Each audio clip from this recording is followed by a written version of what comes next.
Hello friends, let's take a look at a fresh survey of Russians in Moscow and Yekaterinburg who still recognize the harsh reality. This time, they were asked whether anything in their lives has changed over the past 4 years. Скажите, как изменилась ваша жизнь за последние 4 года?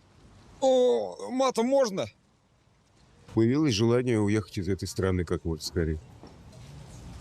По какой причине? Сами понимаете. А вот ваша жизнь как-то изменилась за эти 4 года? Изменилось, мы обнищали. Сейчас всего лишены. Всего, особенно мы пенсионеры. Well, is that really a problem? After all, the most important thing is banning LGBT propaganda and restricting abortion rights. Who cares how many people die every day in the senseless war in Ukraine, as long as it's all in the name of national greatness, right? Как изменилось? Хуже стало, конечно. А в чем хуже? Во всем. Жить, конечно, стало намного хуже по сравнению с теми годами. Многие как-то стали прозревать. Мы стремимся к миру. Нам всем нужен мир. Но сначала надо, чтобы Донбасс вернулся в Россию.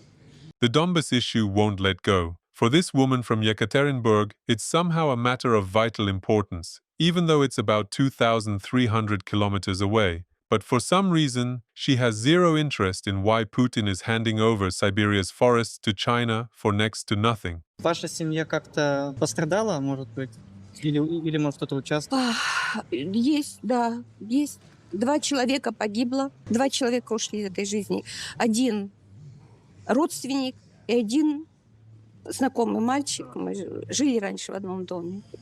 Тех, кого я хорошо знаю. 2 Жени.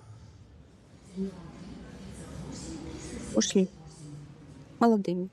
Putin's Russia is the only country in the world where people don't seem to need their loved ones, friends, or relatives. They need Donbass more. We present to your attention our favorite segment, ultra-modern military technology of the world's second strongest army.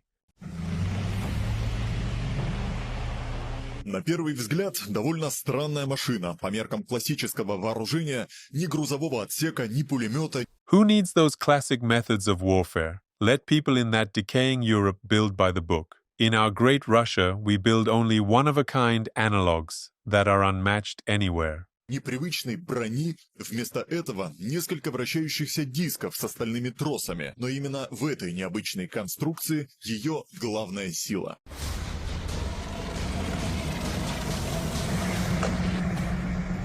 Что вот это такое за интересная конструкция, зачем она нужна? Задумка такая, то что валы вращаются, тем самым приводя в движение вот эту, так скажем, вентилятор с тросами.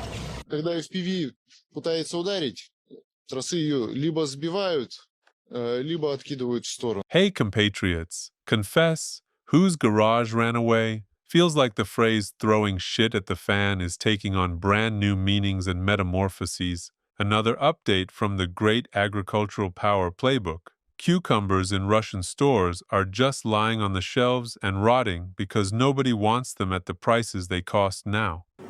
Ашан, Московская область, город Пушкино. Цены на огурцы. Есть за 1000 рублей, 500 в основном рублей. И вот посмотрите, огурцы никто не берет, они гниют, покрываются мхом, потому что они нахрен никому не нужны по таким деньгам. Вот посмотрите, гнилые огурцы лежат, никому не нужные по таким ценам. Огурчики, как вам? 1000 рублей килограмм, еще и с кэшбэком 5%. They warned us about the decaying West. In the end, we got decaying cucumbers at $13. You just don't understand. It's Putin's master plan. Even a cucumber dies for the motherland, and you still won't sign the contract. Friends, now is the perfect moment to hit the like button. And don't forget to share this video with your friends.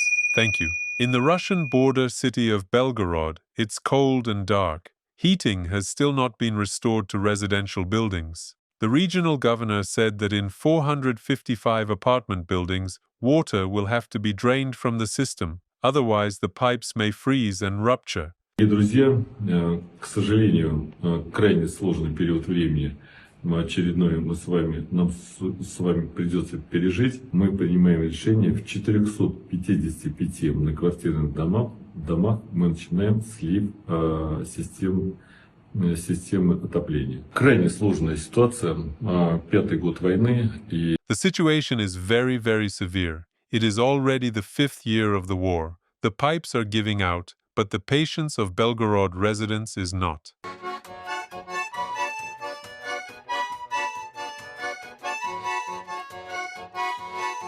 And now, news in 5D effect, an ordinary apartment building basement in Voronezh, in the country of late Putinism. One look at it, and you can almost smell it.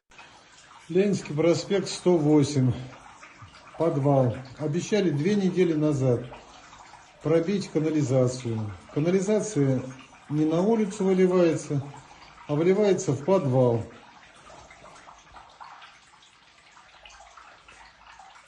This isn't sewage, my friend. These are precious mud baths that NATO has been unsuccessfully trying to get its hands on. Видите, что происходит? Бесполезно, блин. А за содержание берут каждый месяц. Вот что происходит. No time, absolutely no time to deal with or figure out what happened in a Voronezh basement. All efforts are now focused on making sure Ukrainians live the same way. In St. Petersburg, the chief pathologist was detained. According to investigators, he organized a group that traded organs on the black market. What can you even say here? Very spiritual and deeply orthodox. Well done. Never seen this before? And here we go again. The FSB presented a supposed hitman, allegedly linked to the recent assassination attempt on General Alexeyev, and it turned out to be a 66-year-old pensioner. В августе 25 года я был завербован сотрудниками СБУ и направлен в город Москва.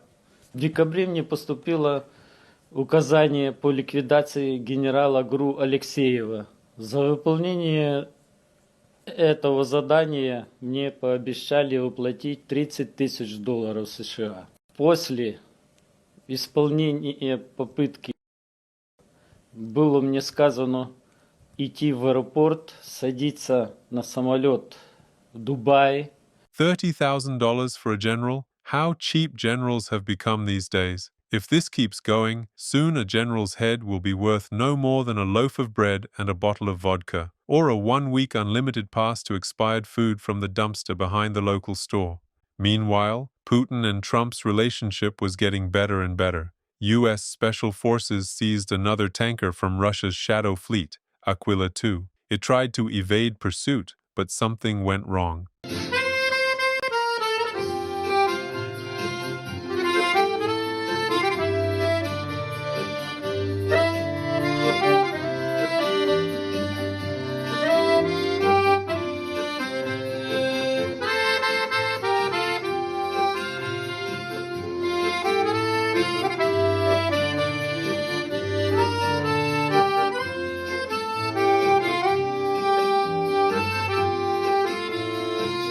I'm getting a strong feeling that without accordion background music, it would be incredibly hard to explain what's actually happening in Russia. The Donbass negotiation track has effectively stalled. Moscow has failed to secure military control of the region, while Kiev has publicly ruled out any scenario in which it cedes the territory. What we are seeing is the same old scheme in new packaging. Putin bargaining over land, and Trump playing the global arbiter as if this were a business transaction rather than a war costing innocent Ukrainian lives.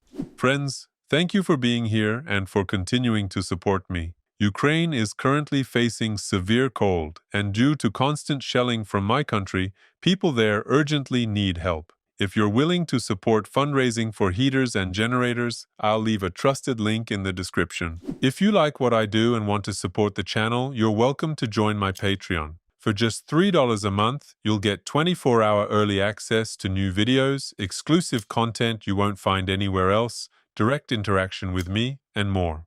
I also want to say a huge thank you to everyone who supports me through Buy Me a Coffee. It's thanks to my supporters that I can keep doing this work and keep moving toward my goal, saving up for my education in Europe. Right now I have 84 incredible patrons. Please, let's hit 90. Not saying goodbye. See you very soon.